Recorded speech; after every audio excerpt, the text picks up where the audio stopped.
Hola, buenas noches, ya llegamos. Comienza un nuevo viaje por el universo del misterio. 2 ediciones nos esperan a lo largo del fin de semana para estar juntos. Salimos desde Prado del Rey, aquí en Madrid, y nuestro destino justo hasta ese lugar donde nos escuchas. Ahí están los primeros datos. Saludar a nuestro invitado, Miguel Pedrero. Buenas noches, don Miguel. Muy buenas noches. ¿Cómo está usted? Pues encantado de estar aquí, ya sabes. Yo también, de que estés, eres un habitual. Ya te tenemos fichado como habitual en el Espacio en Blanco. Decir que eres periodista, escritor, redactor de la revista en Año Cero. Año Cero. Año Cero. Llevas un montón de años investigando, colaboras en otros sitios, en otras emisoras. Y además tienes una editorial, esto es muy curioso. Una editorial que se llama Cidonia. Ediciones Cidonia, sí. Solidaria. Sí, cedemos el 5% del precio de cada libro a diferentes proyectos, ¿no? Y bueno, es una locura, ¿no? Hoy en día... Meterse en una editorial. En una editorial, sí, pero bueno, lo hicimos fundamentalmente con el objetivo de sacar aquellos trabajos, aquellos libros que consideramos interesantes, ¿no? Independientemente de su interés comercial, ¿no? Yeah. Por otro lado, así nos va, ¿no? ¿Es rentable? No. No. Pero conseguís el 5% para los proyectos, por lo menos, sí. Y pagáis vuestros gastos y esas cosas. Bueno, a duras penas. Vamos tirando. Hombre, por fortuna, ninguno de los dos tenemos que vivir de eso, ¿no? Cada uno tenemos nuestra ocupación. Y la editorial pues viene a ser una forma de sacarnos esa espinita, como te digo, y de sacar cosas que creemos que son realmente interesantes, como por ejemplo el último libro que hemos editado de Marcelino Requejo, ¿no? sobre el fenómeno ovni. Efectivamente. Curiosamente. ¿Tú has escrito algo para ella? Sí, hace 2 años y pico. Además estuvimos aquí también en el programa hablando de ello, la conspiración del Mesías. Ya. Bueno, pues este es nuestro invitado, Miguel Pedrero, uno de los habituales en el Espacio en Blanco, que esta noche se ha metido en unos cuantos líos y nos va a contar sus investigaciones de primera mano. No os lo perdáis. Teléfono gratuito con 5 premios que tenemos para sortear entre la gente que nos llame, 900-137-137, por si queréis participar. Hablábamos de ovnis una vez más, hablábamos la semana pasada, seguimos hablando ahora. OVNIs y militares. Siempre han estado los militares interesados en este tema de los ovnis, ¿verdad? ¿Por qué? Bueno, por supuesto, es decir, cualquier objeto no identificado que viola el espacio aéreo de determinado país es una cuestión muy importante, es una cuestión muy problemática y sobre la que se llevan a cabo todo tipo de investigaciones, ¿no? Y si además no solo se produce la violación del espacio aéreo de un determinado país, por ejemplo de España, sino que ese objeto se acerca a una base militar o incluso, como ha ocurrido en alguna ocasión, llega a cuasi aterrizar, pues estamos hablando de un gravísimo problema para la seguridad nacional y por lo tanto se inicia una investigación. Pero sí te tengo que decir que después de hablar con bastantes militares y gente que ha tenido experiencias ovni aquí en España, militares, no creo que el Ejército del Aire, ni el Servicio Secreto Español, ni la inteligencia militar sepan más sobre el fenómeno ovni de lo que saben los investigadores, ¿no? ¿Sí? Probablemente no saben más, probablemente tienen más elementos de juicio, es decir, tienen informes, detecciones en radar, probablemente filmaciones de cazas que salen en persecución de esos objetos, pero no comprenden más el fenómeno, no saben cuál es el origen, no saben lo que hay detrás. Probablemente tenemos más información los investigadores civiles, aquellos que nos dedicamos a eso. Es más, cuando entrevistas o hablas o charlas con uno de estos militares implicados en un caso, normalmente son ellos casi los que te preguntan más a ti que tú a ellos, porque quieren saber cuál puede ser el origen de eso que han vivido, porque eso sí, lo que tienen claro la mayoría de ellos es que desde luego no se trata de tecnología terrestre, ¿no? La mayoría de ellos están convencidos que se han enfrentado a algo realmente muy extraño. Esta noche vamos a contar un caso con testimonios de primera mano. Nuestro invitado, ha estado allí y ya veréis qué increíble es. Sin embargo, los militares, o por lo menos las altas cúpulas militares, se han aprovechado el tema de los ovnis, ocultando muchas de sus supuestas pruebas de esas naves que tienen por ahí súper avanzadas, ¿no? Diciendo mejor que la gente piense que es un ovni a que descubran que es un prototipo militar, un prototipo aéreo de estos que estamos... Claro, pero eso tampoco nos debe extrañar. Cualquier servicio de inteligencia emplea cualquier elemento, cualquier cuestión para llevar a cabo su cometido, ¿no? Incluso de manipulación, de mentira, de ocultación de determinado proyecto secreto, de una operación en marcha, y cómo no, pues también el fenómeno ovni, ¿no? Para lo que decías tú, ¿no? Pues por ejemplo la prueba de cualquier tipo de prototipo militar que es avistado por una serie de testigos, ¿no? Pues desde luego pasa más desapercibido si es publicado en la prensa como el avistamiento de un platillo volante por una serie de personas, pues bueno, es algo que pasa y nadie le da más importancia que si ese periódico incide en la cuestión y apunta que se trata de algún tipo de ingenio secreto, ¿no? Desde luego, para las autoridades militares es muchísimo más secreto. Y ya no estamos hablando solo de prototipos militares, ¿no? Sino se ha hecho, por ejemplo, con misiles, ¿no? Pruebas balísticas y otro tipo de cuestiones que intentan enmascararse con la pantalla del fenómeno ovni. Eso en Estados Unidos ha pasado. Han probado diferentes prototipos, objetos sobre todo de planta triangular que han sido avistados en diferentes lugares y que finalmente se sabe que era la prueba, el vuelo de una serie de prototipos que entonces no habían salido todavía a la luz pública. Ocurrió también en Centro Europa, en Bélgica, por ahí, que el avión es el F-117 de la serie Steel, ese triangular que es tremendo. Lo que debería ser verlo por ahí, ¿verdad? Sí, bueno, ahí ya no sé qué decirte, ¿eh? La cosa es más complicada porque incluso ha habido observaciones de objetos, incluso captados en radar, que tomaban unas velocidades y hacían unas maniobras realmente increíbles. Lo que no tiene sentido porque en muchas ocasiones es una explicación hoy en día que vuelan tantas cosas y que tenemos tanta tecnología aeronáutica, pues una explicación entre comillas racional para el fenómeno ovni pues sería que todos son esta clase de objetos, son prototipos militares en prueba. Lo que no tiene sentido es que estamos hablando de un fenómeno mundial, masivo. Y cualquier investigador de campo lo sabe, en el que te encuentras casos en una aldea de Lugo, en una aldea de Sevilla, en pueblos, en ciudades, pero tanto de España como de Estados Unidos, como de Sudáfrica, como de China. Estamos hablando de un fenómeno masivo. ¿Están probando muchos prototipos? Están probando muchos prototipos y sobre todo tirando una ingente cantidad de dinero, porque ¿para qué demonios vas a utilizar esa super tecnología para asustar un paisano de una aldea de Villalba? No tiene ningún sentido, ¿no? Tendría sentido si eso ocurriera una vez, dos veces, pero estamos hablando de una casuística absolutamente increíble, ¿no?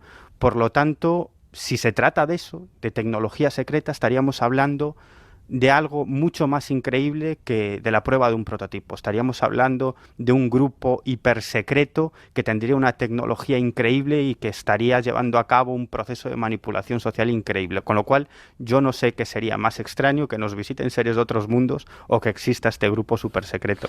Llevamos 2 semanas hablando del tema de los ovnis. Hacía mucho tiempo que no hablábamos de ellos. Quizá para prepararnos, tenemos que hablar un poco de ello.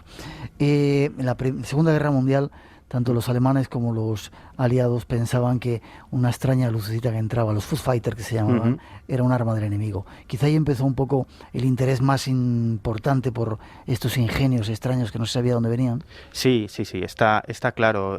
Yo creo que es en esa época cuando empieza realmente el secretismo militar en torno a este fenómeno. Desde luego, como dices tú, durante los primeros avistamientos de estos famosos Foo Fighters que veían tanto los alemanes como los aliados, unos se pensaban que era algún tipo de aparato del contrario. Al poco de terminar la Segunda Guerra Mundial, se produjeron una serie de avistamientos absolutamente espectaculares en los países escandinavos, los famosos cohetes fantasma. ¿Los países escandinavos? Sí, eran objetos con diferentes formas, muchos de ellos en forma de bala, curioso que hacían una serie de maniobras increíbles, incluso llegaron a estrellarse diferentes gobiernos escandinavos. Por ejemplo, el gobierno sueco estuvo persiguiendo o intentando localizar los restos de uno de estos aparatos. Esto no es ningún secreto, porque hace algunos años se desclasificaron bastantes, si no todos, de estos documentos, ¿no? Y los propios militares reconocían que era un gran secreto. De hecho, lo que pensaban los americanos es que se trataba de algún tipo de ingenio secreto de los soviéticos, pero luego llegaron a la conclusión de que no podía ser, porque si los soviéticos realmente tuvieran esa tecnología, habrían invadido parte de Europa, es decir, no tiene sentido. Es más, los soviéticos, cuando se encontraban en su territorio con fenómenos similares, pensaban que eran los americanos, ¿no? Y luego ya, pocos años después, poco tiempo después de estos avistamientos, los cohetes fantasma, llegamos al año 1947, cuando se produce ese famoso avistamiento protagonizado por Kenneth Arnold, y digamos que el fenómeno ovni entra masivamente en los medios de comunicación. A partir de esa época se producen toda una serie de avistamientos, incluso macroavistamientos, no solo en el territorio de Estados Unidos, sino en diferentes zonas del mundo, y es en ese momento cuando los militares empiezan a interesar vivamente en este fenómeno, ojo, en un principio pensando que se trataba de algún tipo de arma secreta soviética. Y ahí empieza el secretismo, pero con el paso de los años se dan cuenta que no es así. De hecho, pusieron en marcha varios proyectos secretos, el primero de ellos, el proyecto Signo, cuyas conclusiones es que no se trataba de ingenios soviéticos, sino probablemente de visitantes extraterrestres, y luego otros tantos, hasta llegar al proyecto Libro Azul, cuya finalidad era enterrar de cara a la opinión pública el fenómeno ovni, es decir, deslegitimarlo de cara a la opinión pública, y hubo una operación de guerra psicológica masiva. Y ahí empieza el secretismo. ¿Por qué? Por el contexto. Estábamos en plena Guerra Fría y lo que menos les interesaba a los americanos es que el enemigo soviético pudiese crear un caos, un miedo generalizado en la población, utilizando precisamente las apariciones de estos ovnis. Date cuenta que de pronto se empezaron a crear, no solo era el interés de la prensa, sino que se empezaron a crear organizaciones civiles de investigadores, de gente aficionada, enormes, y lo que tenían miedo los norteamericanos era que agentes soviéticos infiltraran esos grupos que estaban relacionados con militares, que estaban relacionados con pilotos, y que utilizasen esa puerta para entrar a los secretos militares de Estados Unidos. Ya no estamos hablando de ovnis, estamos hablando de otra cosa, incluso que pudieran manipular esos grupos para crear un caos en el país y un miedo, operaciones de guerra psicológica de la Unión Soviética en suelo norteamericano, ¿no? Y esa fue una de las grandes razones del secretismo. Si hay algo que vuela y que no sabemos lo que es, y hemos llegado a la conclusión de que no son los soviéticos, es algo que está ahí. Probablemente ellos pensaban en esa época extraterrestres, pero parece que no nos atacan ni se ponen en contacto con nosotros. Lo que les preocupa como militares, que no son científicos, son militares, es que ese fenómeno no sea utilizado, instrumentalizado por el enemigo para llevar a cabo sus operaciones de guerra psicológica. Miguel, brevemente, antes de pasar a esos casos que has investigado de primera mano, ¿cuándo comienza el secretismo en España? ¿Cuándo cierran los canales de comunicación y de repente dejamos de saber lo que tienen los militares? Año 1968. Además, la fecha es concreta. Hasta entonces, obviamente, los militares tenían conocimientos de casos de avistamientos de ovnis, incluso algunos con implicación militar, en suelo español. Pero entonces no se llevaban a cabo grandes investigaciones, te puedes imaginar. España, años finales de los 50, principios de los 60, ¿no? Digamos que el ejército español no estaba para realizar investigaciones sobre aparatos que no sabían lo que eran. Pues podían ser americanos, podían ser franceses, podían ser aparatos británicos, no les preocupaba demasiado. Pero en el año 1968, la Embajada de Estados Unidos en España le pregunta al gobierno directamente si tienen algún tipo de archivos en el que recopilen la información ovni y si llevan a cabo algún tipo de investigación. Y es a partir de ese momento cuando el gobierno español, presionado por los norteamericanos, comienza a realizar investigaciones sobre el fenómeno ovni y decreta el secreto en torno al tema, lo cual tampoco es decir mucho, porque vivíamos en una dictadura militar. Por lo tanto, ¿qué más da que decretaran o no el secreto? Es decir, aquello que no querían que saliese a la luz pública, pues era secreto, ¿no? Y así llegamos hasta el año 1976, en el que se produce un hecho clave, que es que el teniente general Felipe Galarza, que era jefe de Estado Mayor, filtra, le cede al investigador Juan José Benítez 12 expedientes, unos 70 y tantos folios, sobre una serie de casos investigados por el ejército español, ¿no? Benítez investiga esos casos, los publica, recibió muchas críticas por esto. Una serie de investigadores lo criticaron porque supuestamente él había llegado a un pacto con Felipe Galarza de no publicarlo, lo cual no, es incierto, porque el propio Galarza le escribió una carta a JJ Benítez felicitándolo por la publicación de sus libros, ¿no? Y tampoco tiene mucho sentido. Es decir, si un periodista que investiga ovnis recibe 12 informes secretos sobre el fenómeno ovni, su obligación es investigarlos y publicarlos. O sea, no hay más vuelta de hoja, ¿no? Y así llegamos hasta el año 1979. Bueno, esto generó dentro del propio ejército ciertos enfrentamientos, ¿no? Porque había gente con una mentalidad aperturista y había otros que creían que no estuvo bien lo de ceder esos documentos a un investigador del fenómeno ovni, ¿no? A partir de ahí te puedes imaginar, muchos otros investigadores intentaron acceder a documentación, pero se cerraron las puertas de par en par y hubo ciertos enfrentamientos, y en el año 1979 es cuando se clasifica toda la información ovni como materia reservada, ¿no? Se siguen realizando investigaciones y así llegamos hasta el año 1992, cuando se desclasifican, supuestamente, según la versión del Ejército del Aire, todos los documentos secretos sobre ovnis que tenían, ¿no? Lo cual no es así. Aunque esta noche seguramente vamos a ver que no todos fueron desclasificados. 2:27, 1:27 en las Islas Canarias. Desde un tiempo a esta parte parece que muchos otros gobiernos han desclasificado casos. Escuchemos algunos. Antes de que empieces a contar, ¿no será esta gente que nos está visitando, como algunos dicen, los dioses instructores, los dioses del pasado, que están regresando ahora, porque llega el momento? Bueno, esa es una hipótesis fascinante, ¿no? Que también está relacionada con el fenómeno ovni, ¿no? Es decir, si nos visitan hoy en día, ¿por qué no nos pudieron haber visitado en el pasado y ser tomados por esos dioses instructores cuya tradición se encuentra en diferentes culturas, ¿no? Esos dioses que los instruyeron en diferentes artes, ¿no? ¿Por qué no, no? Nada más fíjate que precisamente este mes en la revista Año Cero nuestra portada tiene que ver con eso, ¿no? Con la vinculación de los templos mayas y aztecas con esos dioses instructores, ¿no? Con la vinculación de esos templos mayas y aztecas con los cielos y con una serie de tradiciones que también apuntan hacia unos seres venidos de las estrellas que instruyeron a estos pueblos en diferentes artes y en diferentes saberes. Y que prometieron regresar. Hablaremos de ello. Vamos con ese caso. El que nos presenta es uno de los que nos vas a presentar hoy. Teóricamente es un alto secreto, un expediente alto secreto. Sí, es uno de esos informes que el Ejército del Aire no ha desclasificado. ¿Cómo lo has conseguido? Bueno, no me lo cuentes. El caso es que lo has conseguido. Vale.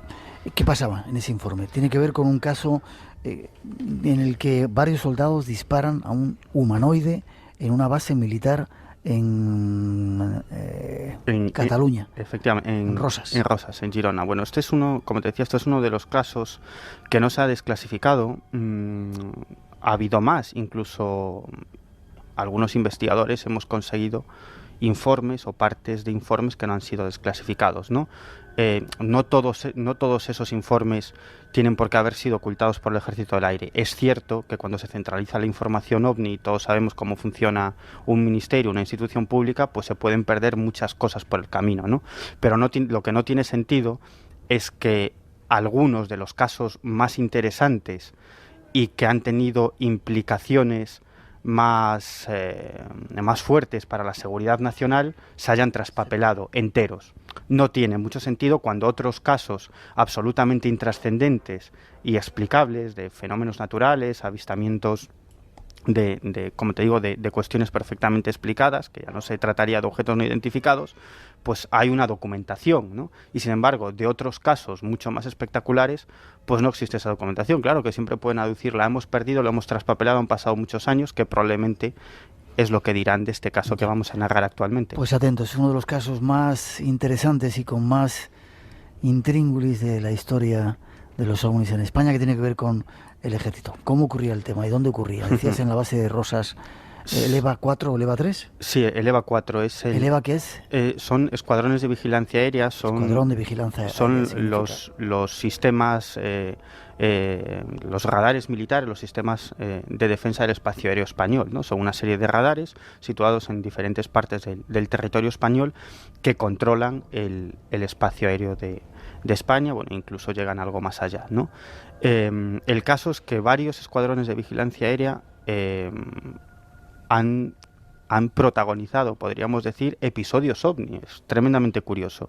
Y en el que vamos a incidir ahora, es probablemente uno de los más interesantes, si no el más interesante. Ocurre ya hace algún tiempo, el 21 de marzo del año 1971, en plena noche. Todo esto comienza cuando uno de los testigos que hemos podido localizar y hablar con ellos... ¿Lo has entrevistado? Sí. Hemos incluso llegado a reconstruir el caso. ¿En la propia base? Dentro de la base, dentro del escuadrón de vigilancia aérea. ¿Te han dejado entrar? Bueno, no te lo pregunto, vale. Perdón. ¿Qué ocurría? Bueno, pues un soldado que estaba de guardia observa sobre una de las antenas de los radares un extraño objeto, un objeto luminoso que, según me contaba, le daba la impresión que o bien se hacía más grande y luego volvía a disminuir de tamaño, o bien se acercaba y se alejaba. Más bien le daba esa la impresión, era esa la impresión que... ¿Él estaba de guardia? Sí, él estaba de guardia y bueno, estaba además haciendo guardia en lo alto del EVA 4, el Escuadrón de Vigilancia Aérea, en la zona donde están los radares, ¿no? Y en lo alto del Monte Paní. Y bueno, entonces sale de su garita y se acerca a unos barracones que no están muy lejos de donde se encuentra esa garita, y avisa a unos soldados que estaban allí de guardia, estaban durmiendo en ese momento. Justo al lado de esos barracones había unas caneras donde bueno, pues había una serie de perros entrenados. Caneras son perreras. Perreras, sí. Lugares donde están los perros de vigilancia, además perros entrenados por los norteamericanos, porque el EVA 4 fue construida por la USAF, por el Ejército del Aire norteamericano. ¿Era una base conjunta? Sí, bueno, pero cuando se construyó en el año 59 fundamentalmente era una base americana. ¿No? Luego ya en los años 60 pasó a manos del Ejército del Aire español. El caso es que avisa a sus compañeros, estos salen de los barracones y observan ese objeto, incluso es más, observan cómo llega un momento que desaparece, ¿no? Además desaparece hacia la zona de la bahía de Rosas, que es perfectamente visible. Hay unas vistas espectaculares desde lo alto del Monte Paní, donde está el Escuadrón de Vigilancia Aérea, número 4. Y aquí empieza lo realmente curioso. De pronto observan que en una caseta cercana a una de las antenas, que estaba un poco alejada de la posición donde ellos se encontraban, pues detrás de esa caseta sale una especie, lo que me describían los militares implicados, como una especie de halo verdoso. Y allí no había ninguna fuente de iluminación. En esa caseta, pues bueno, había protegía varios aparatos para que funcionara esa antena. Entonces uno de los militares, el cabo, le dice a un soldado, a uno de los soldados que también se encontraban en esos barracones, que tome a un perro, el mejor perro que tienen, fiero, ya el nombre lo dice todo, y que se ponga los correajes para llevar al animal, que tome su cedme y que le acerque la pistola al cabo, ¿no? Y entonces se acercan. En primer lugar va el cabo, Jesús Jofre, y detrás este soldado de nombre Anselmo, y bueno, pues avanzan hacia esta caseta. Doblan, es decir, sobrepasan lo que es la caseta, y ese halo luminoso desaparece, ¿no? Bueno, en ese momento el perro se pone en una posición que es la posición que indicaba que ha detectado la presencia de un intruso, ¿no? Con una pata más adelantado que la otra, tocando el suelo. Y bueno, entonces prestan atención, miran a su alrededor, y en ese momento empiezan a escuchar una serie de pisadas que se acercan hacia ellos a bastante velocidad. Y el perro comienza a ponerse nervioso y de pronto observan una figura muy alta, de más de 2 metros, con forma humana, sin ninguna duda, o al menos forma humanoide, que se acerca hacia ellos. Le dan el alto como marcan las normas 3 veces. Eso es lo que decían las normas, que le podía dar el alto 3 veces, y si la tercera vez el intruso no respondía o no se paraba, o no se rendía o no se identificaba, podían disparar. Le dan el alto una vez, le dan el alto 2 veces, y antes de que el cabo le diera el alto por tercera vez, el soldado que estaba detrás de él con el perro, muy nervioso, apunta a este intruso con su cedme y comienza a disparar. 2 citas cada semana, de 2 a 4 de la madrugada, 1 hora antes en Canarias, los sábados y domingos. Espacio en Blanco. En Radio Nacional de España, con Miguel Blanco.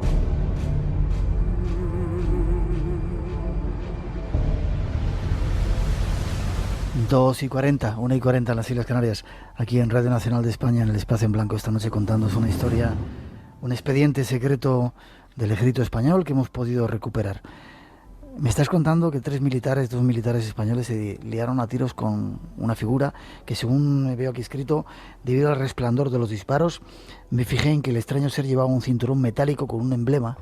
Eso lo decía uno de los testigos que tú entrevistaste. Eso lo decía uno de los testigos, porque cuando el soldado que iba detrás del cabo se pone nervioso y comienza a disparar antes de darle a este intruso el alto por tercera vez, el cabo, que Jesús Jofre, que avanzaba en primer lugar, pues en un acto reflejo también comenzó a disparar con su arma, con su pistola, ¿no?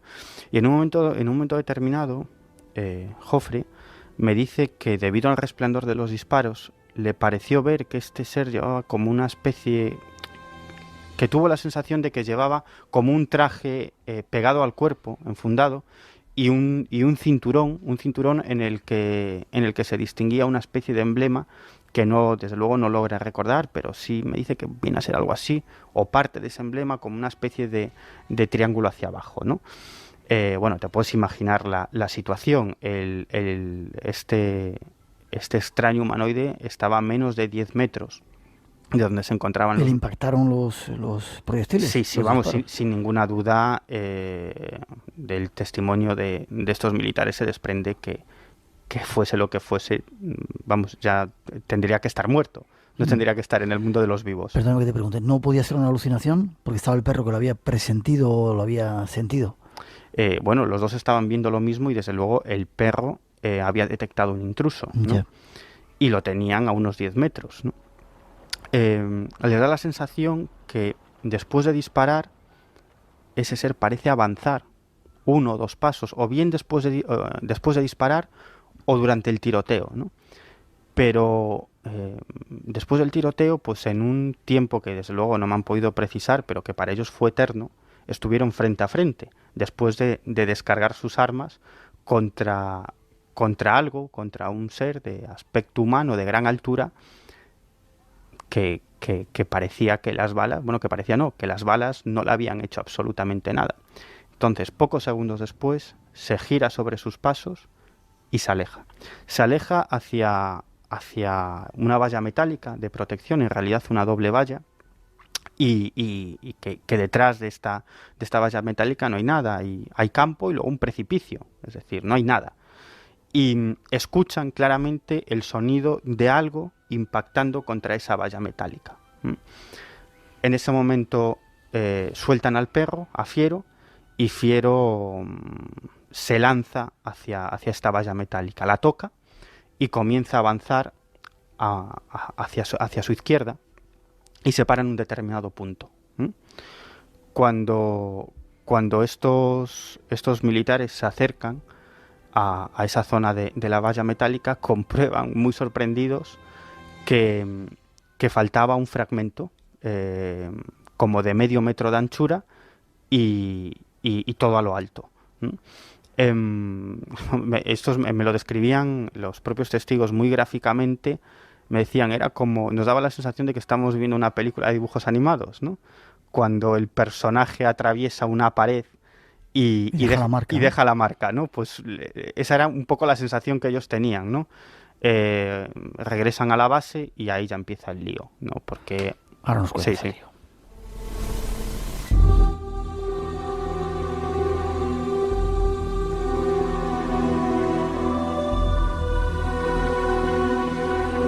2:44, 1:44 en las Islas Canarias.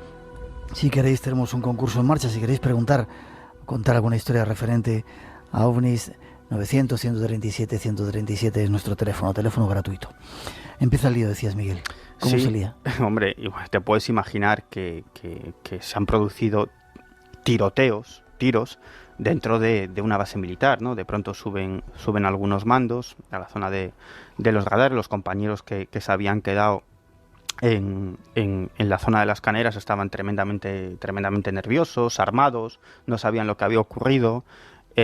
Cuando sube un capitán, lo primero que se piensa es que bueno, que lo que ha ocurrido allí dentro es una desgracia, ¿no? Que alguien se ha enfadado, o se ha vuelto loco, o ha bebido y se les ha disparado el arma, o han disparado. Cuando se tranquiliza y comprueba que no hay ningún herido y le cuentan lo que ha ocurrido, bueno, este hombre ya comienza a darse cuenta de que ha pasado algo realmente extraño, ¿no? Y sobre todo cuando coinciden los testimonios y todo el mundo dice que han visto un objeto extraño sobre una de las antenas del radar.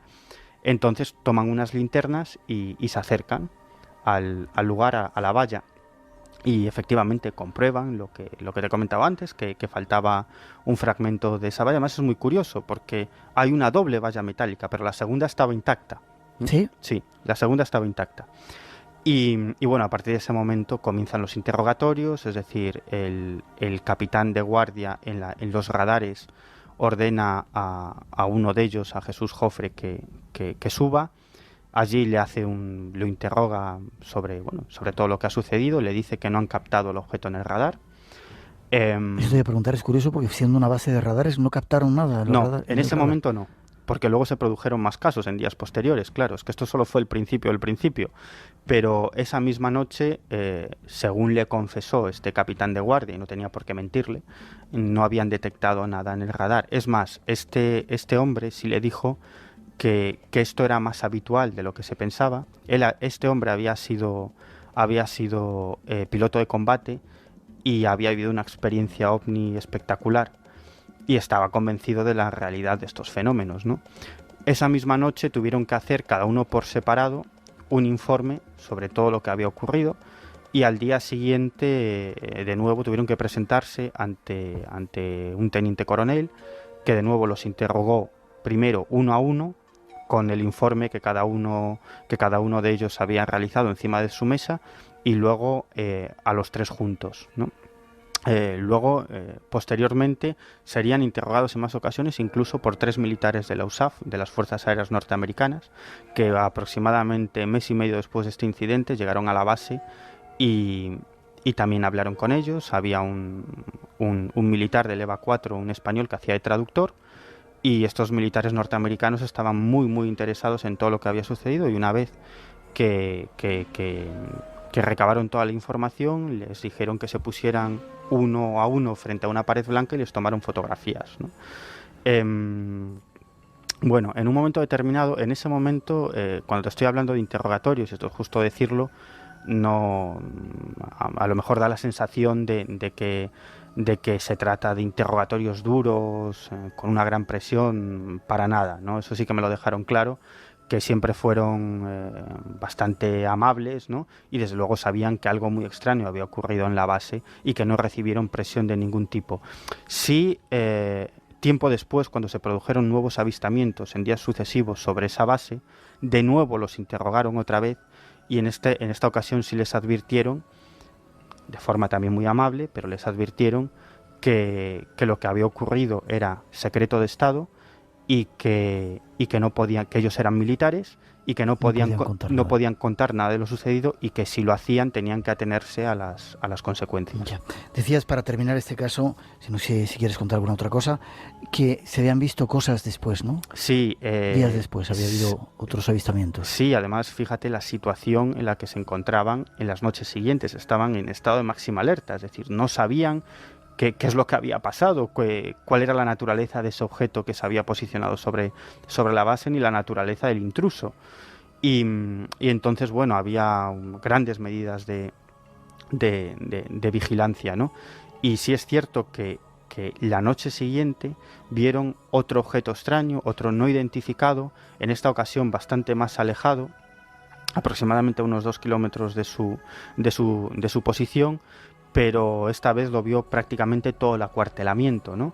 Y también te puedes imaginar que eso los puso muy, muy nerviosos, pero es que en días posteriores, unos días después, al atardecer, observaron, también desde la zona de los radares, varios militares que hacían guardia, la presencia de un objeto, bastante más cercano, de aspecto metálico.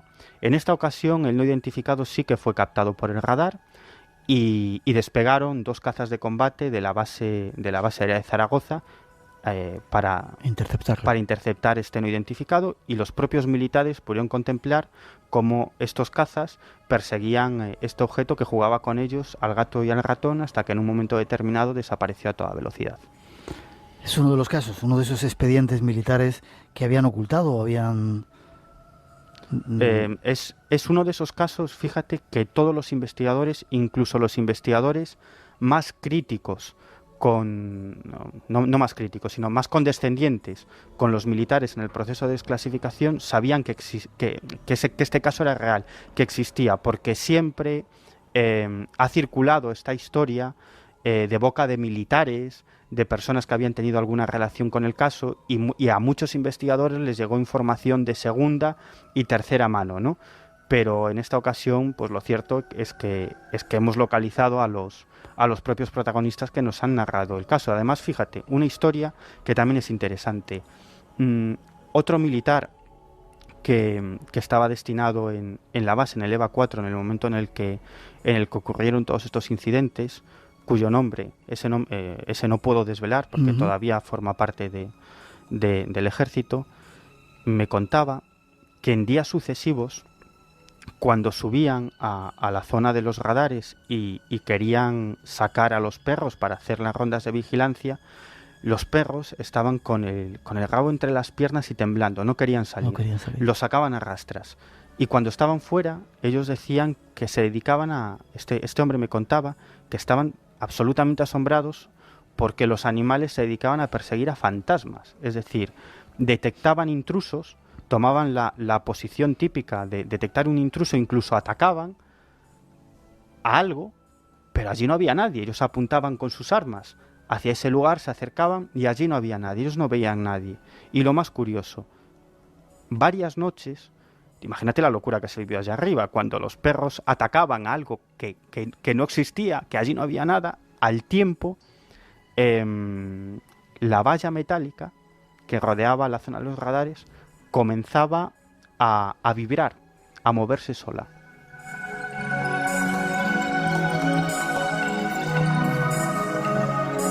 Tremendo caso, con informes, testimonios de primera mano que nos ha conseguido nuestro compañero. Y si me permite, sobre todo, si me gustaría, no sé si nos estará escuchando, agradecer a uno de los testigos, a Jesús Jofre, que en este caso, más que un testimonio, fue un compañero de investigación, porque me abrió las puertas a muchos otros testimonios y me acompañó en todas las investigaciones, ¿no? Gracias, Jesús. Seguramente estarás por ahí escuchando. Damos un paso adelante, seguimos 2:52, 1:52 en las Islas Canarias. Hay más casos que queremos contaros, quizá no sean... Este ha sido tremendo. ¿Estás a gusto? ¿Estás disfrutando? Claro, siempre, Miguel, ya sabes. Vamos con la segunda parte del programa. 900-137-137 por si queréis intervenir con nosotros. Hay más cosas que contaros esta noche. Este Miguel también era un expediente desclasificado del ejército. ¿Hay muchos desclasificados? Sí, hay mucha documentación, muchísima. Sí. Algunos de ellos con partes que están un poco grabadas, un poco tapadas, mejor dicho. No, algunos de ellos mutilados, es decir, no se ha desclasificado el expediente al completo. Ya, están llegando unas cuantas preguntas antes de hacer una mínima pausa. En la segunda parte os vamos a contar algún otro caso. Dicen, ¿por qué al cabo de tantos años de fenómeno OVNI no se producen declaraciones de militares ya retirados o jubilados contando sus experiencias? Algunos lo están haciendo, Sí, ¿no? sí, hay bastantes casos de ese tipo, sí. Dicen que, ¿qué sabes de los helicópteros negros que dicen que suelen aparecer después de avistamientos ovnis? Bueno, eso es algo de lo que se ha hablado mucho en Estados Unidos, incluso se han llegado a escribir libros monográficos sobre el tema, ¿no? Aquí en España, que yo sepa, o al menos que yo conozca, pues no existen casos de este tipo demasiado fiables. ¿Hay casos tan potentes como este que nos has contado? El de Ereba. Sí. Y yo estoy seguro que existen muchos casos de este tipo, incluso más impresionantes, de los que no nos vamos a enterar nunca. Ya, de cualquier forma al final vamos a dar un contacto para la gente si quiere que te cuente historias para investigarlas y tratar de sacar cuanto antes a la luz toda esta serie de cosas, ¿te parece? Perfecto, claro.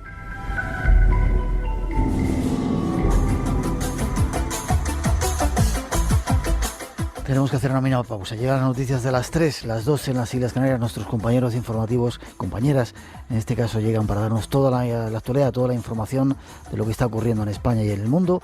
Y después nosotros seguiremos. Recordar que tenemos un concurso en marcha, 900-137-137, y echar un vistazo a la página nuestra, www.espacioenblanco.es. Ya veréis qué fotografía de la diosa Sekhmet, espacioenblanco.es, me dicen que tengo que decir, www.espacioenblanco.es. Ya veréis qué foto tan impresionante y algunos de los planes. No os vayáis que enseguida regresamos. 3 y 6, 2 y 6 en las Islas Canarias. Ya estamos de vuelta. Casi una hora tenemos en la que el mundo del misterio vuelve a inundar las ondas de Radio Nacional de España, en el Espacio en Blanco. Tenemos premios para agradecer vuestra atención. 900-137-137 nuestro teléfono.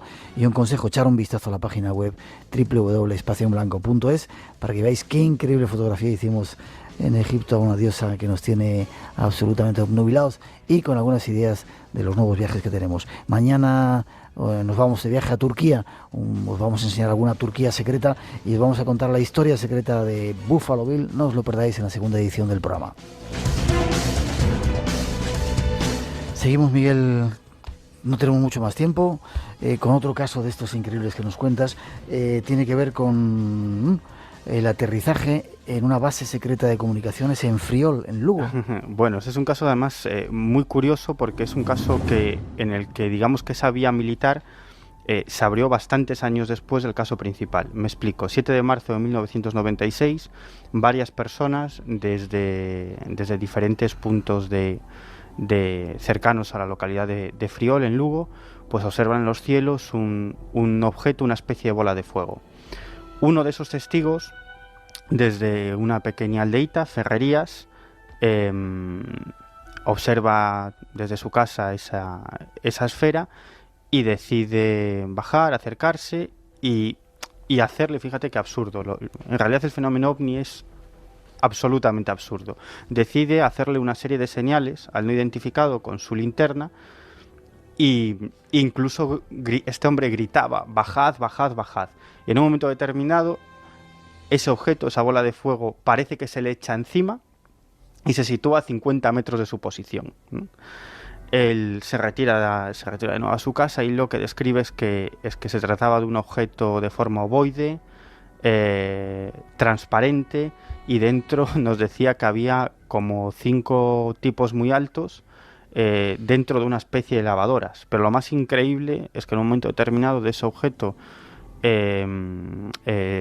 sale una especie de rampa de luz y por ahí descienden otros seres de menor tamaño, ¿no? El hombre se asusta y se mete con la escopeta en un armario hasta la mañana siguiente. Y bueno, a la mañana siguiente lo que descubre es que en el lugar donde aterrizó este objeto y desembarcaron, entre comillas, estos humanoides, pues ese terreno estaba plagado de extrañas huellas, ¿no? Además, ahí tuvimos la suerte que uno de los grandes investigadores de este país, que entrevistaste hace poco, Marcelino Requejo, al día siguiente ya estaba en el lugar de los hechos, pudo marcar todas las huellas. Nosotros llegamos algún tiempo después y las huellas eran extrañísimas, o sea, unas huellas enormes, que parecían tener una especie de uñas que se unían en forma de espiral y detrás como una especie de punzón. Bueno, desde luego debían pesar muchísimo, porque para hundir el terreno y dejar esas marcas tan profundas, incluso hasta de 15 centímetros de profundidad, fuese lo que fuese, debía pesar muchísimo. Ni siquiera las vacas que pastaban por esos terrenos dejaban marcas de sus huellas, ¿no? Bueno, lo interesante es que, bueno, en días sucesivos se produjeron nuevos avistamientos en la zona. En varias ocasiones cazas militares a baja altura sobrevolaron el lugar, pero lo interesante es que años después nos enteramos de que a 2 kilómetros del lugar del aterrizaje, en línea recta, existía en un monte, en el Monte Campelo, y existe una base militar, una base de comunicaciones. Y obtenemos varios testimonios, varios testigos de la base, que nos dicen que esa misma noche en la que tuvo lugar el aterrizaje, el 7 de marzo de 1996, esa misma noche tuvieron 2 objetos luminosos de gran tamaño dando vueltas a una de las grandes antenas de comunicaciones durante bastante tiempo, hasta que en un momento determinado se unieron en un solo objeto y salieron disparados a toda velocidad hacia la zona de Aspontes de García Rodríguez, que además en esa época se estaban produciendo toda clase de avistamientos, incluidas filmaciones y persecuciones de cazas militares a extraños objetos de los que fueron testigos mucha gente en la zona. Incluso es más, posteriormente localizamos a un nuevo testigo que esa misma noche, desde un lugar cercano a tanto a la base de comunicaciones como a este lugar donde tuvo lugar el aterrizaje, observó una bola de fuego, muy probablemente la misma bola de fuego que vio este testigo y que finalmente acabó aterrizando en su terreno. Pues como digo, observó esta bola de fuego y 2 cazas militares persiguiendo a este objeto que jugaba con ellos, hasta que en un momento determinado, pues bueno, lo perdió de vista.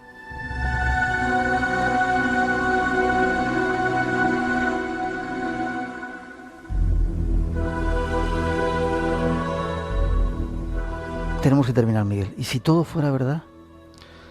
Fíjate. Y si todo fuera verdad, desde luego todo es verdad, pero la gran pregunta es... Evidentemente, o sea, yo te creo, pero quiero decirte que si todo eso tuviera que ver con seres extraterrestres que están ahí, yo qué sé, haciendo pruebas, dejándose...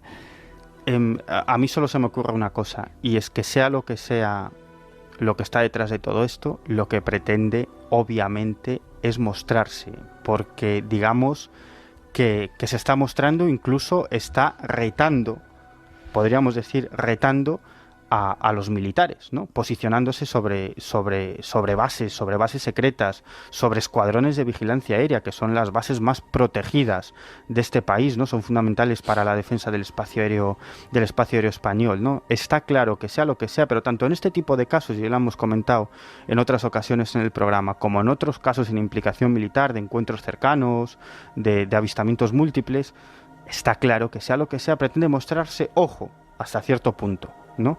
Porque nunca van a aparecer sobre el centro de Madrid, claro, a pleno día. Lo podrían hacer mucho más claramente, ¿no? Si están ahí realmente y quieren mostrarse, pues que aparezcan ahí, eso, en Madrid, en Nueva York, que estén las cámaras delante, que den una prueba irrefutable de que están ahí, que nadie pueda negar. Evidentemente, pero ese no es el juego. Yo creo que la cosa es muchísimo más complicada y, como decía el director de mi revista, Daño Cero, siguen la línea del mírame pero no me toques. Sí me muestro, pero hasta cierto punto, ¿no? Y bueno, quizás en otra ocasión podríamos hablar de esto porque tiene unas implicaciones tremendas, ¿no? Hablaremos de ello. Obama dijo, para ir terminando, que, bueno, parece que estaba... Sí, ¿qué me quieres decir? Luego el mail, que no te olvides. Sí, no me olvido del mail, sí. Queremos encargar, así nos quita trabajo, a Miguel Pedrero que coja la sección de investigación, o sea que si tenéis cosas que contarle, en un momento va a dar un email para que le relatéis todas vuestras experiencias OVNI, que él se encargue de investigarlas. Obama, ¿tú crees que va a abrir todos los archivos y aclarar la verdad de los ovnis que sabe Estados Unidos, que debe ser uno de los países que más sabe? Bueno, fíjate, Obama es uno de los pocos presidentes de Estados Unidos que no ha mostrado ningún interés en el fenómeno ovni. Cuando se le preguntó, y se le preguntó en varias ocasiones, él siempre contesta lo mismo, y es que bastantes problemas tiene aquí abajo como para preocuparse de lo que hay arriba. Pero sin embargo, otros muchos presidentes no solo se interesaron en el tema OVNI, sino que se interesaron muy vivamente y ellos mismos vivieron experiencias personales, algunos de ellos muy espectaculares. Jimmy Carter, Ronald Reagan tuvo una experiencia tremendamente espectacular, ¿sí? Y Bill Clinton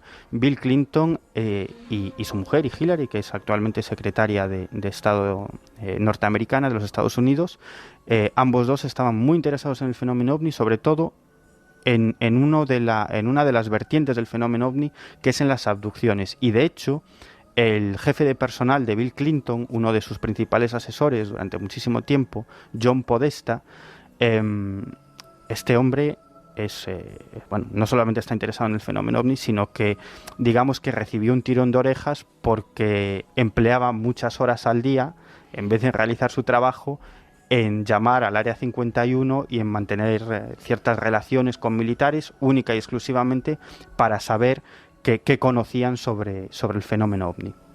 Necesito saber de qué va esto. Este planeta se muere. La raza humana lo está matando. Y has venido a ayudarnos, ¿verdad? No, eso no. Dijiste que venías a salvarnos. Dije que venía a salvar la Tierra. Vienes a salvar la Tierra. De nosotros. A salvar la Tierra. De nosotros. No podemos arriesgar la supervivencia de este planeta por una sola especie. ¿Qué insinúas? Si la Tierra muere, moriréis. Pero si morís, la Tierra sobrevive. Solo un puñado de planetas en el cosmos pueden albergar formas de vida complejas. No puedes hacerlo. Y no permitiremos que perezca. Cambiaremos. Aún podemos arreglar las cosas. Hemos observado y aguardado esperando que cambiarais. Por favor. Habéis llegado a un punto límite. Por favor. No repararemos los daños que habéis causado y daremos a la Tierra otra oportunidad. No lo hagas. Por favor. Podemos cambiar. Podemos hacerlo. La decisión está tomada.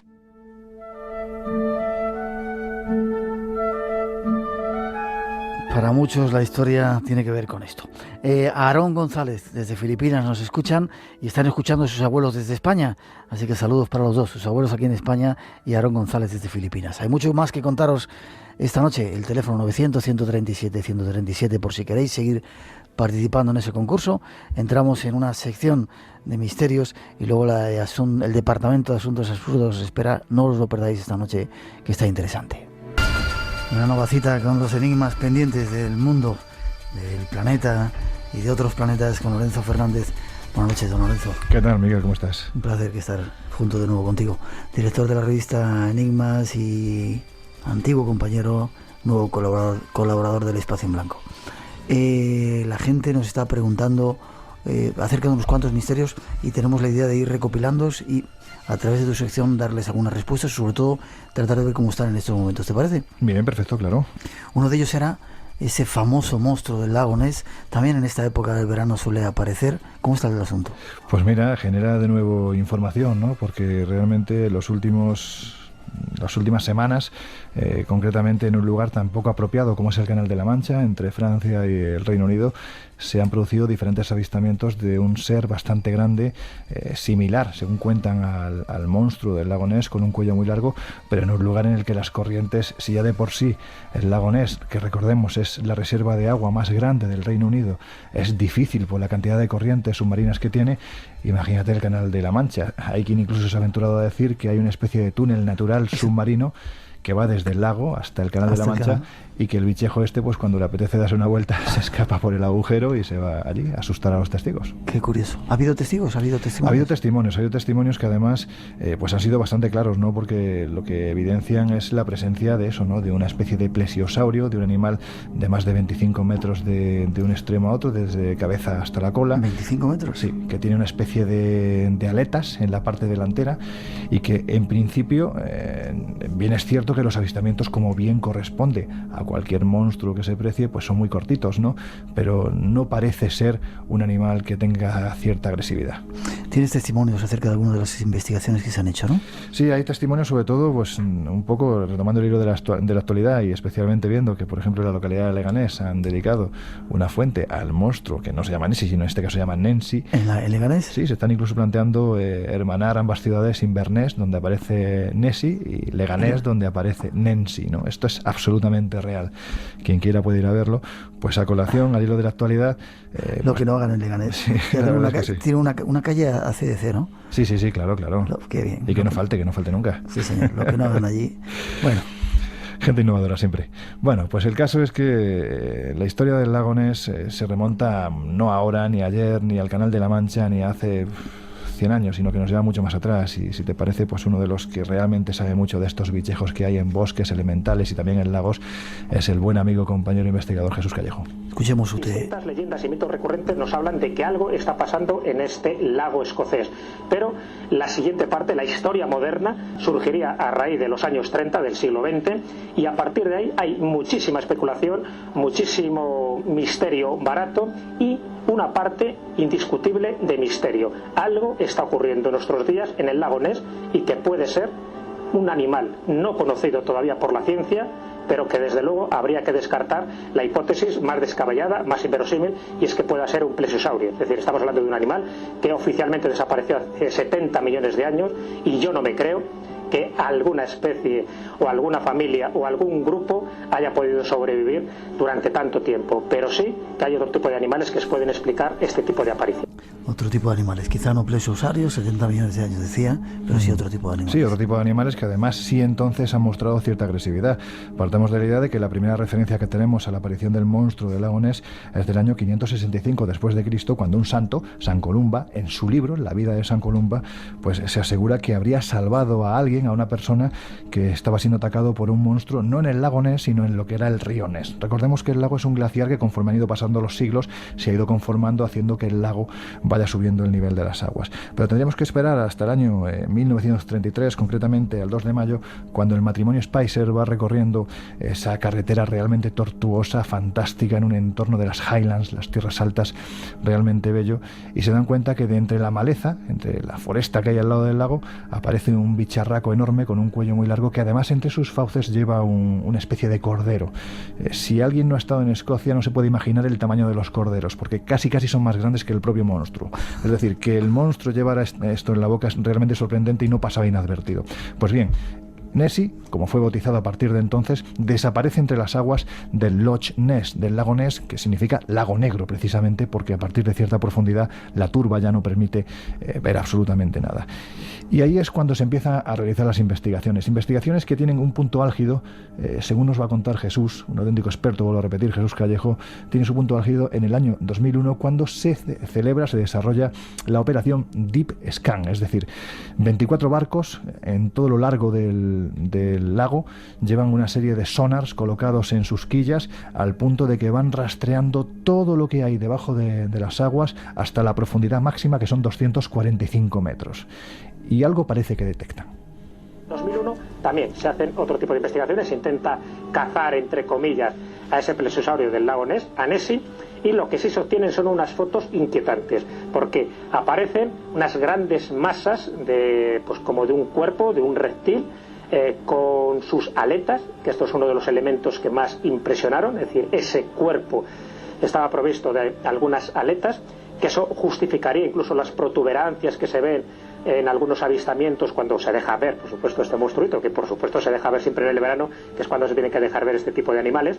Entonces, todo ese tipo de fotos es lo que nos hace pensar que algo hay, pero que no corresponde exactamente a un plesiosaurio. Estaríamos hablando de un animal posiblemente no estudiado ni catalogado por la ciencia del momento, y que no son fantasías, que no son invenciones, que no son leyendas urbanas, por mucho que algunos escépticos se quieran empeñar en ello, y que no podemos todavía encontrar una lógica a muchas de las fotos creíbles que se están haciendo del monstruo del lago Ness.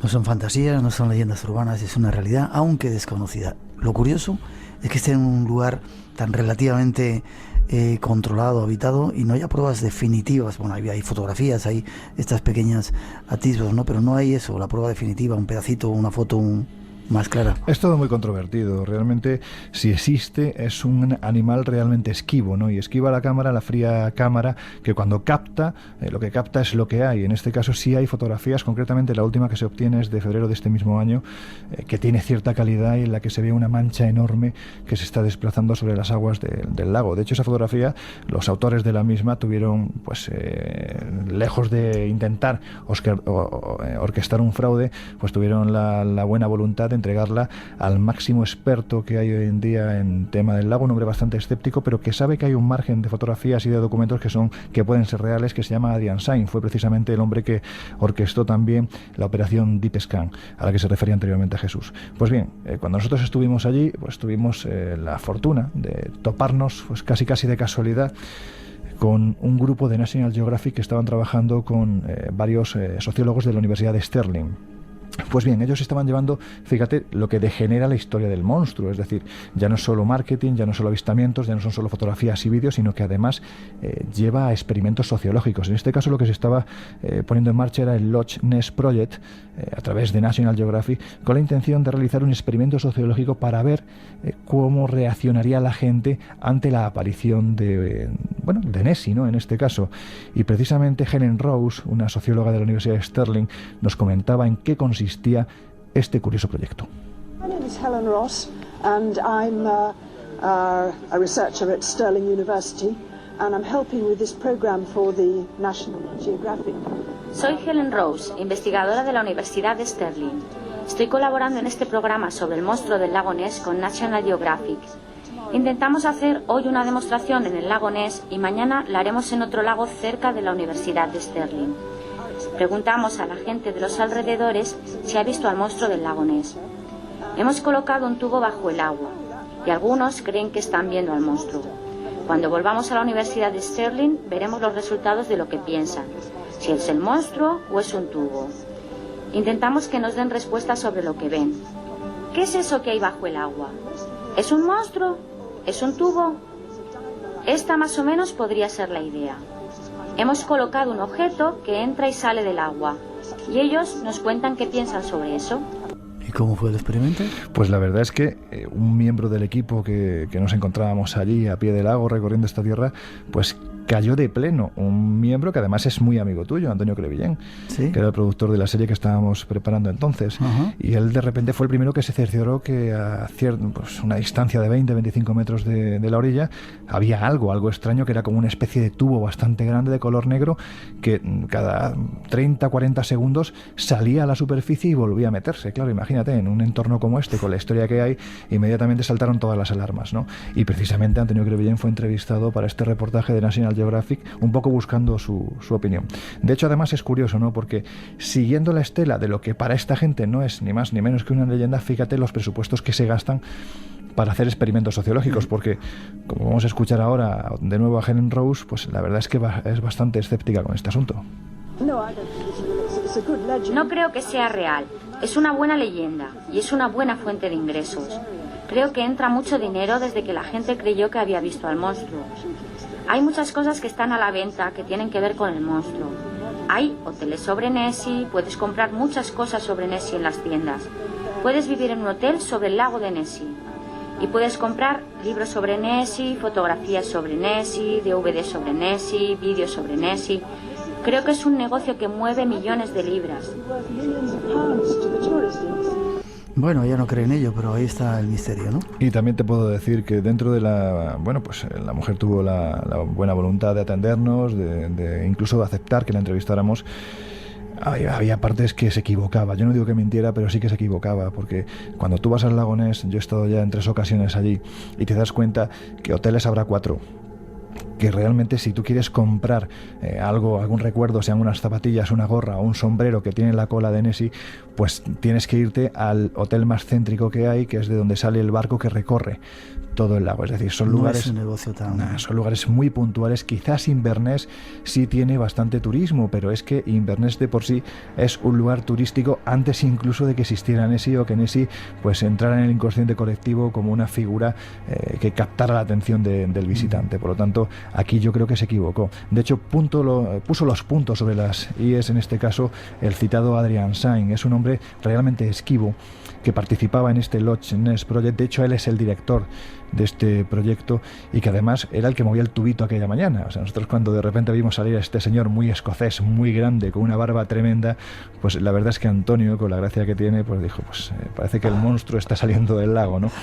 En este caso, él también, que es una auténtica institución, todo dicho sea de paso, el que orquestó la operación Deep Scan, que es la más ambiciosa que se ha realizado, pues también nos concedió unas palabras, siendo escéptico, pero también siendo consciente de que allí ocurre algo. Tenemos su testimonio.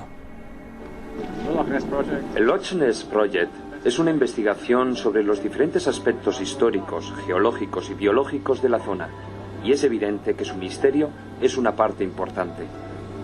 Pero ¿por qué el lago Ness es tan especial? ¿Por qué la gente piensa que aquí hay un extraño animal?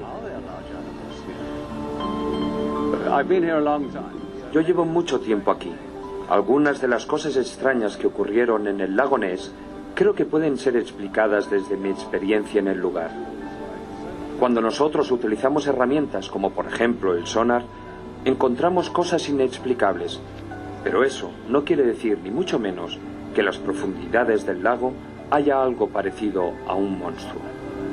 Muchas de las cosas que capta el sonar son anomalías, circunstancias que sorprenden a las personas crédulas que consideran que en estas aguas habita ese ser desconocido. Intentamos seguir el camino de la ciencia. Lo importante aquí son las pruebas. Poco crédulo, bastante...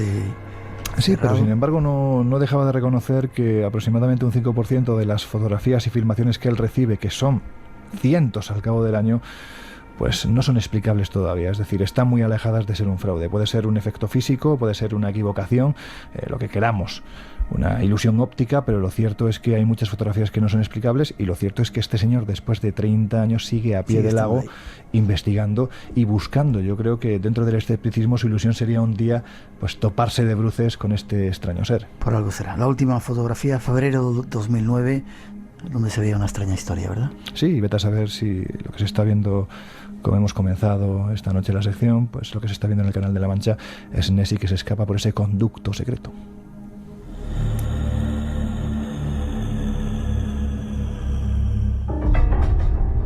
Pues ese es otro de los lugares donde tenemos que ir también a ver el monstruo del lago Ness. Círculo de las cosechas, monstruo del lago Ness, tenemos un montón de sitios. Además, fíjate todo lo que hay alrededor, ¿no?, del lago Ness. Tienes las tierras altas, los castillos.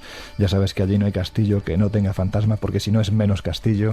Es decir, es un lugar en el que la leyenda, el misterio y los monstruos pues están a la orden del día. ¿Organizamos un viaje? Cuando quieras. Bueno, esa es la idea. Lorenzo Fernández, director de la revista Enigmas. Nos vemos la semana que viene con otro nuevo misterio, ¿vale? Muy bien. Un placer. Un abrazo.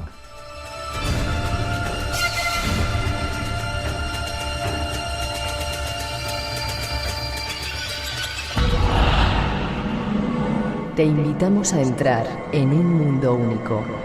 Espacio en Blanco. Mucho más de lo que puedas imaginar. En Radio Nacional de España, con Miguel Blanco.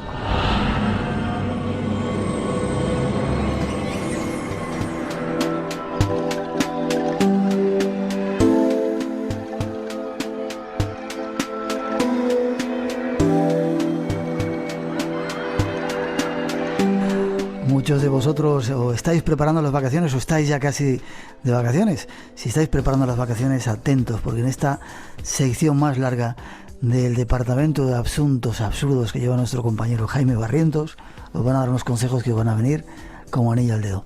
Buenas noches, don Jaime. Hola, buenas noches. ¿Cómo estás? Pues anda que tú. Estoy bien, gracias a Dios. Déjame que te presente como tú mereces. Eres uno de esos periodistas de raza, de los pocos periodistas españoles que has estado en Irak, que te he escuchado hablando árabe, hablas árabe, que no veas, ya me gustaría a mí hablar la mitad de lo que tú hablas. Bueno, yo hablo un poco como los indios, ya te decía que tengo mucho vocabulario, pero gramática no. Pero hablas bien árabe, que conoces al dedillo, de hecho, a los países árabes y países islámicos. De hecho, cuando nos íbamos, se lo cuento a nuestros oyentes, a esto, ese último viaje que hicimos a Jordania, a Egipto, Israel, me decía que si teníamos contactos, que nos podía... ¿Por qué todos esos viajes, Jaime? Pues porque me gusta moverme, pero sobre todo como había estudiado árabe, sí, pues tenía que practicar. ¿Y solamente ibas por practicar? Bueno, por practicar, por hacer reportajes, por moverme, y también porque, dada mi economía, me sale mucho más barato viajar por el mundo árabe que irme, por ejemplo, a Suiza de vacaciones. Es decir, en Egipto me puedo tirar 2 meses, con lo que en Noruega a lo mejor no pasaba de una semana. O menos, a lo mejor. Y además, uno de los pocos españoles que ha estado en Irak. Has estado varias veces en Irak, en ese país. Sí, he estado 4. 4. Antes de la Primera Guerra del Golfo, después de la Primera, antes de la Segunda y durante la Segunda. Durante la Segunda estuve además con la ONG Mensajeros de la Paz. Con el padre Ángel. Sí. Estuvo en nuestro programa hace poco tiempo. ¿Puedo contar lo que haces en tu casa? Bueno, las cosas buenas que haces en tu casa. En mi casa lo que hago es el idiota, como en todas partes, pero vamos. Este señor se dedica más a acoger a niños árabes que andan por ahí, los tiene en su casa, lo paga de su bolsillo, increíble. Y ya está en la cárcel esta mañana. Sí, es que voy a la cárcel de Valdemoro, tienen allí una emisora de radio, y voy allí a darles un taller de periodismo. Que, bueno, en teoría tienen bastante, pero por ejemplo no sabían ni cuál era la función del director, para qué servía un redactor jefe, un jefe de sección. Luego les hablo también de la deontología profesional, pues eso, decirles cosas como un rumor nunca es noticia. Algo que eso, bueno, hablaremos también algún día de eso, sí. Y últimamente los periodistas simplemente se basan en eso, ¿no? Cualquier cosa que sirva para contar. Hombre, una determinada prensa. Perdón. Muy extensa, desgraciadamente. Nos está haciendo mucho daño el resto de la profesión. Remito bueno, algunos lo llaman prensa del corazón, yo prefiero llamarle el huelebraguetismo de la inanidad. ¿Cómo? Huelebraguetismo de la inanidad. Huelebraguetismo, no había escuchado esa palabra nunca. Bien, vas a la cárcel y no cobras por ello. No. Sí, mira, yo sé hacer de todo menos dinero. Una persona inteligente. Y además, bueno, colaborador del Espacio en Blanco, para nosotros es un lujo y un honor. La primera vez que saliste en el programa, algunos te criticaron, dijeron, vaya sección tan no sé qué. Después empezaron a quitar el sombrero. Yo, delante de ese señor, a nuestros oyentes lo digo, Jaime Barrientos, primero por la impecabilidad de su trabajo, me quito el sombrero todos los días y es un honor para el Espacio en Blanco tenerte con nosotros. Pues voy a venir más veces para que me digas esas cosas. Lo digo absolutamente en serio. Atentos, si os vais de vacaciones, preparaos. El Departamento de Asuntos Absurdos.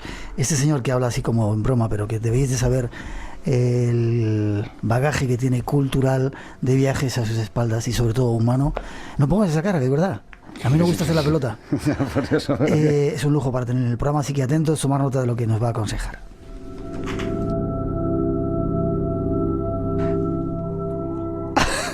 ¿Cómo era? Espera, en la sección Vacaciones con Estrella. Sí, viajar con estrella. Viajar con estrella. ¿Qué significa eso, Jaime? Bueno, pues que cada signo del zodiaco pues está regido por cada signo del zodiaco rige un país, cada signo del zodiaco le gustan cosas diferentes y un poco pues para, en clave pues eso, esotérica, pues comentar, bueno, cada uno es muy libre de ir donde vaya de vacaciones, pero bueno, pero que... Hay sitios que le vendrían mejor, ¿no? Sí. Mira, nuestro compañero ya está apuntando a ver dónde le va a tocar.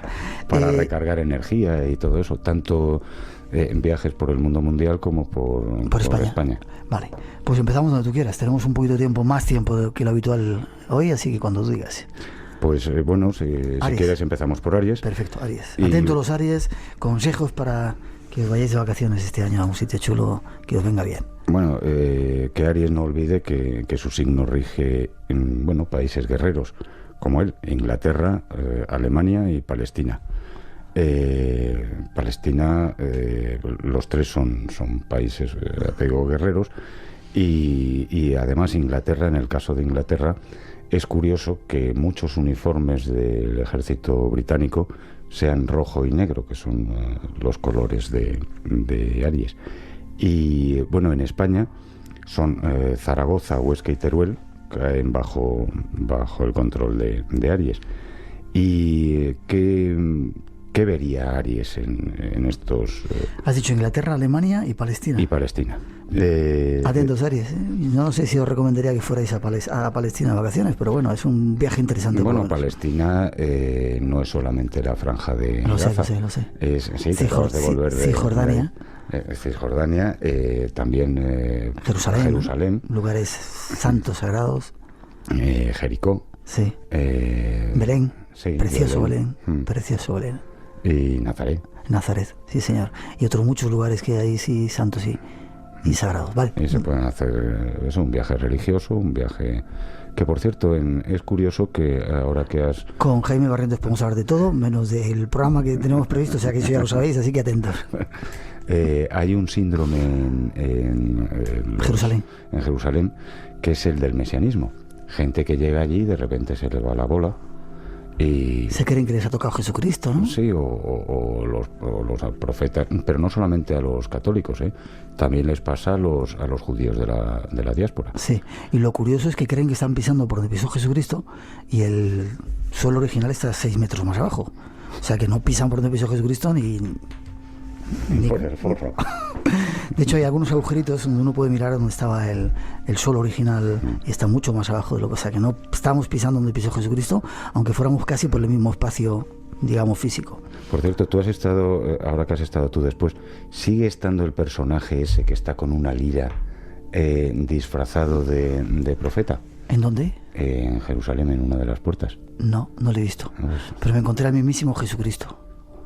Un personaje, no vamos a... Bueno, te lo cuento, en Wadi Rum, en Jordania, estábamos en mitad del desierto y aparece un tipo con una túnica blanca, rubio, como yo pensé que se había teñido. Dije, esto no puede ser, un árabe rubio con unos ojos, y nos saludaba a todo el mundo que pasábamos. Íbamos en un todoterreno y se le veía que tenía ganas de hablar, ¿no? Paramos en un sitio a ver unas cosas que yo enseño por ahí y se acercó.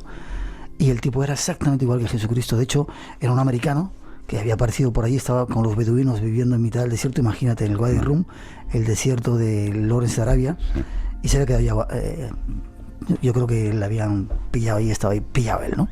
Y decía que no podía ir a Jerusalén porque todo el mundo pensaba que era el Mesías. Era exactamente la figura de Jesucristo, así con una barba blanca, rubia, casi blanca, pelo largo, vestido con una túnica blanca, unos ojos azules y una mirada digo, ¿se ha fumado todo lo que hay aquí en el desierto va a fumar? ¿O va siempre alucinado así? Tipo muy curioso, o sea, que veía la reencarnación de Jesucristo. Bueno, otro día, si quieres, hablamos yo estuve una semana en el Wadi Rum, que me invitó bueno, ya sabes que yo no puedo estar callado ni debajo del agua. Ya. Entonces, en un me avión... parece que no nos vamos a ir de viaje. Bueno, ya te lo contaré. No, sí, ya se empezó a contarlo. Y bueno, pues era un broker que trabajaba en Estados Unidos y se iba de vacaciones con su familia al medio del desierto. Y bueno, me dijo, ¿te vienes? ¿Qué vas a hacer? Digo, pues nada, darme una vuelta por Jordania. Y dice, pues pásate una semana en mi casa. Y fascinante. ¿Su casa? ¿Y su casa? Vamos, en una jaima. Una jaima, en el Wadi Rum. Qué sitio tan increíble el Wadi Rum, ¿eh? Para mí es de los desiertos, y he conocido unos poquitos más fascinantes que hay en el planeta. Increíble el colorido que tiene, cómo cambia con la luz del sol, tremendo. Y además es el lugar donde más estrellas fugaces se ven. He dormido varias veces y es verdad, no las he contado y no he comparado, ¿sí? Sí, vamos, yo también soy coleccionista de desiertos. De desiertos, sí. Que además cada uno es de un color diferente, de una textura diferente. Absolutamente. La gente que no lo conoce, sería recomendable que entre esos viajes que va, ojalá si podemos hoy, recomendar Jaime Barrientos, que os hagáis algún desierto alguna vez, porque es fascinante. Bueno, voy a volver a centrarme, antes de que me regañes. Vale, no te regaño. Aries, Inglaterra, Alemania y Palestina son vuestros lugares. Sí, en España, Zaragoza, Huesca y Teruel. Y bueno, pues ¿qué vería Aries en estos lugares? Pues le gusta todo lo que tenga que ver con bibliotecas, tiendas de antigüedades, objetos curiosos y en general las cosas que brillan. ¿Sí? No es que sean urracas, pero las cosas que brillan. Y bueno, ¿qué hará ahí en estos lugares? Aries es un signo que suele programar al minuto cada día de vacaciones, pues como si fuera un militar, alemán de eso es cabeza cuadrada. Sí, no cabeza cuadrada, sino que se lo plantea todo como una campaña militar. Esa era la palabra. Y bueno, pues le gusta leer, y leerá sobre viajes, sobre temas científicos y esotéricos, y también le gusta dar largos paseos al atardecer y los deportes en equipo, sobre todo si le dejan ser jefe, claro. ¿Y tú qué signo eres? Libra, ascendente Acuario. Ya iremos a por ti a ver qué me dices. No sé si vamos a llegar hoy, pero bueno, por ahí tenemos gente que dice que sí, que son sus padres, y hacen eso, de esos que vas en el coche y ahora hay que parar a tal sitio en tal hora y hay que estar no sé cuánto tiempo. Dios mío, bendito, los Aries como son. ¿Pasamos a otro signo? Ahora vamos a por Tauro. Una mínima pausa. Preparaos, Tauro. Estos son algunos de los lugares donde podéis ir de vacaciones. Una mínima pausa musical y seguimos.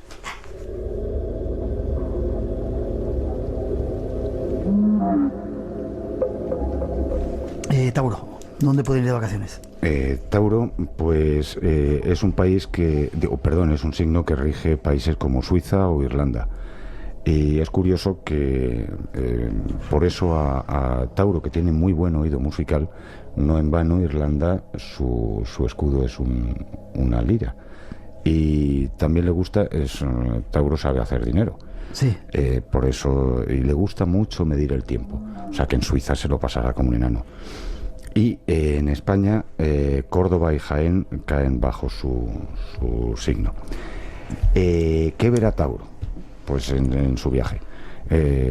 Muy trabajador y muy paciente, le encanta perderse en los campos verdes. Claro, esto le gusta.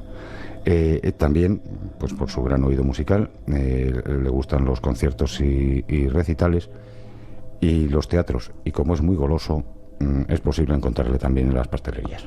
Curioso, por eso en Suiza... Claro, en Suiza tiene el gusto por el orden, el gusto por el dinero, la medición del tiempo con los relojes y además todos los chocolates. Es feliz. Tauro, ¿siguiente? Bueno, espera, no, le gustan...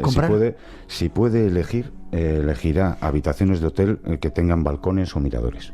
¿Sí? ¿Sí? ¿Y qué hará? Pues para leer durante las vacaciones elegirá novelas intrascendentes, historias de amor, porque es un romántico, temas científicos, psicológicos o económicos y revistas de decoración. ¿Sí? ¿Y qué compraría si va a Suiza, a buena parte de los dulces? Relojes de cuco. Suelen ser coleccionistas de relojes. Sí. Sí, de pulsera y eso. Llamarnos si hay algún Tauro ahí escuchando y si habéis ido de viaje, vais a Inglaterra, a Suiza o Irlanda, llamarnos si coleccionáis esos relojes. Perdón, ¿me te he cortado ahí? Y no, que en España pues era Córdoba y Jaén, sí, me lo dijiste. Tauro, siguiente signo. Vamos a por Géminis. Este signo rige Egipto y Estados Unidos, y en la península Málaga y Gibraltar. Bueno, Géminis ya sabes que no es uno, son dos. Sí. Variable y polifacético, le entretienen los lugares históricos, los museos y rebuscar en tiendas de recuerdos y baratijas. Adora el baile y el ambiente discotequero, pero también le va el senderismo, los graneros y las guardillas. ¿Los graneros y las guardillas? Los graneros, pues lo mismo, pues eso. Ya sabe para qué. Pero bueno, Géminis es muy mañoso para las manualidades y es muy dado a coleccionar, especialmente sellos y monedas. O sea que es posible que se traiga del recuerdo monedas o sellos para recordar sus viajes. Y lo lleva muy en secreto, pero escribe cartas, le gusta escribir cartas y cuentos. Como lectura de verano prefiere las novelas de aventuras y los cuentos populares, las biografías y las historias de tipo sobrenatural. O sea que debemos tener bastantes Géminis escuchándonos, oyentes Géminis. Y los cuentos populares es curioso porque, bueno, yo cuando voy a... Otro inciso. Cuando voy a un país, descubres cómo es un país, primero pues yendo a los mercados, pero también viendo, escuchando los cuentos que les cuentan a los niños, o sea, qué tipo de valores les dan, y los chistes, por supuesto. Eso te da también una idea de cómo es el país. Bueno, pues vamos ahora por el siguiente, Cáncer. Cáncer. ¿Dónde irá Cáncer? Escocia y Holanda pertenecen al cangrejo. Y si se queda en España, pues que recuerde que Barcelona, Gerona y Tarragona también están regidos por Cáncer. ¿Qué verá en su viaje? Pues Cáncer es un signo sensitivo y hogareño, que también adora todo lo sobrenatural y lo romántico, los castillos y los campos con flores, no tanto verdes como las flores, los lagos y las lagunas y jardines y viveros. Así que claro, yendo a Escocia, por supuesto, se irá a buscar al monstruo del lago Ness. Al monstruo del lago Ness.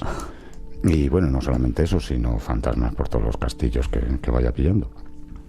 ¿Y qué hacer? Pues le gusta organizar o participar en pequeñas tertulias, en tascas típicas. Un poco pues hará el recuento, será el que reúna a los demás viajeros a la caída de la tarde, ya después de la cena, y eso les reunirá un poco pues para que hablen de lo que han vivido durante el día. Para pasar las vacaciones prefiere alquilar un apartamento a vivir en un hotel. Y este signo posiblemente se traiga, es muy manitas también a la hora de rehabilitar muebles antiguos y para la decoración en general. Y seguramente pues se traiga cosas. Sí, bueno, yo tengo un amigo Tauro que Cáncer lo estamos hablando. Perdón, Cáncer, sí, un amigo Cáncer que el primer día que fueron a Marruecos encargaron un techo de madera, ya tenían las medidas, y el penúltimo día fueron a recogerlo y luego se pasaron ¿Y se lo trajeron a España? Sí, y se han traído también sillas de la India y tal. Es muy típico de Cáncer. Y no es amigo de la siesta, y aprovechará esas horas después de comer para leer sobre todo temas científicos, novela histórica, poesía e incluso puericultura, porque es un signo muy maternal. Sí.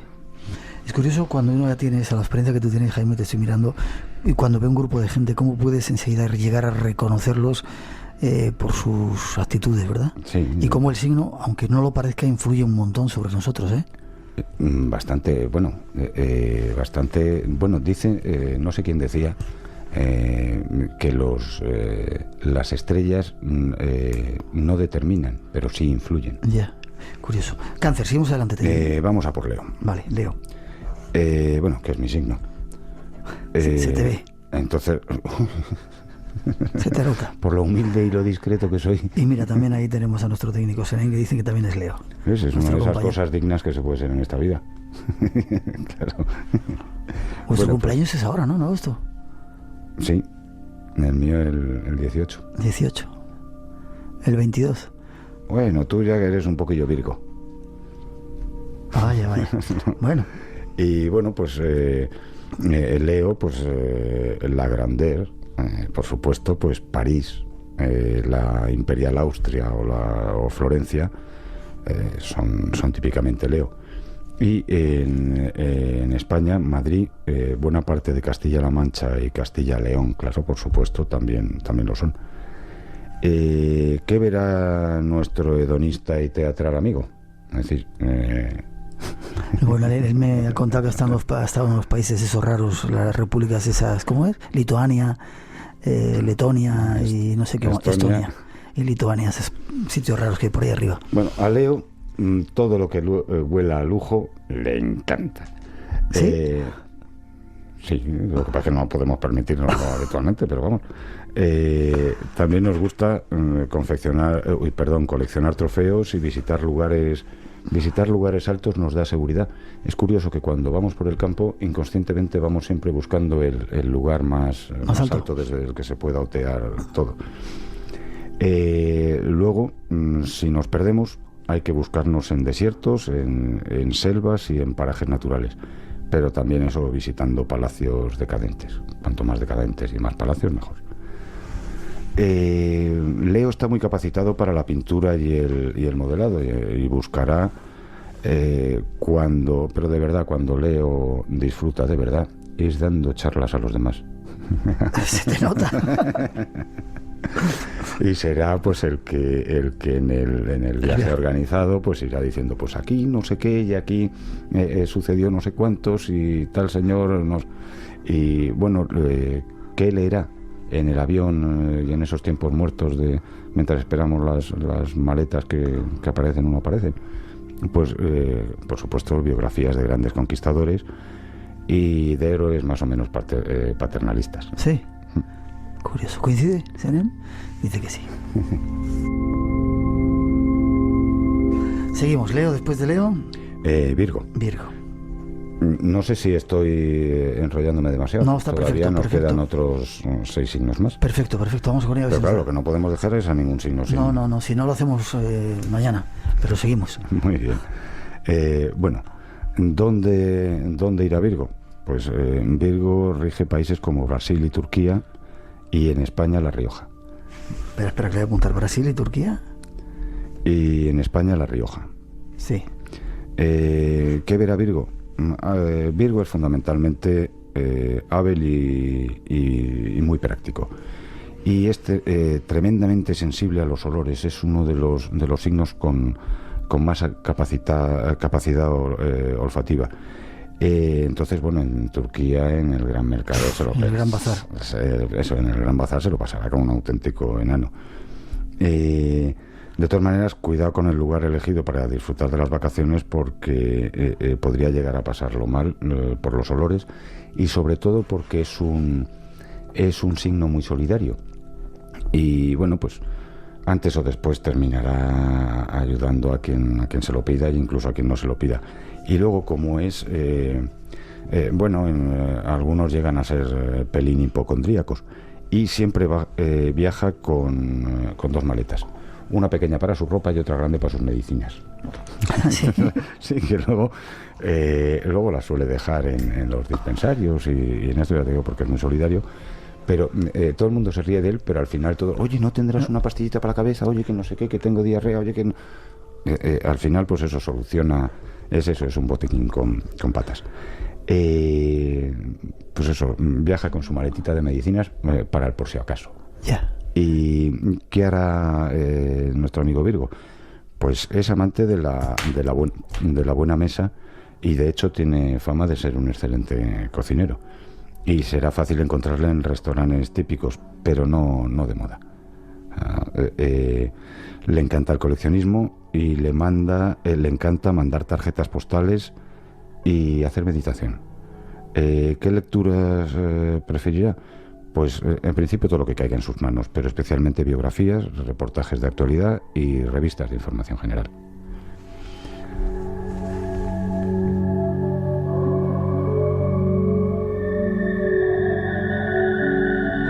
Pues Jaime, vamos a tener que decir a los demás signos que tienen que esperar hasta mañana, porque no nos va a dar tiempo a terminar ese viaje con Estrella. Así que te emplazo para mañana. Qué desazón para los signos que faltan. Que esperen un ratito mañana la segunda cita del Espacio en Blanco. Se lo contamos con Jaime Barrientos, que insisto, es todo un lujo tenerle. ¿Tienes página web? ¿Ya te han hecho el blog? Sí, bueno, me ha hecho un blog uno de nuestros oyentes. Un oyente que se llama Paco, que es de Murcia, pero no me he traído el nombre del blog. Qué desastre, Dios mío. Bueno, tranquilos, prometemos decir, gracias a Paco, ese oyente, que nada más decirlo aquí, Jaime Barrientos, que no sabía de esto, enseguida se ofreció para hacerle el blog, darle las gracias a él, y lo decimos dentro de nada. Insisto, muchas gracias por estar con nosotros. Mañana seguimos con estos viajes. Gracias a vosotros por aguantarme. Es un placer.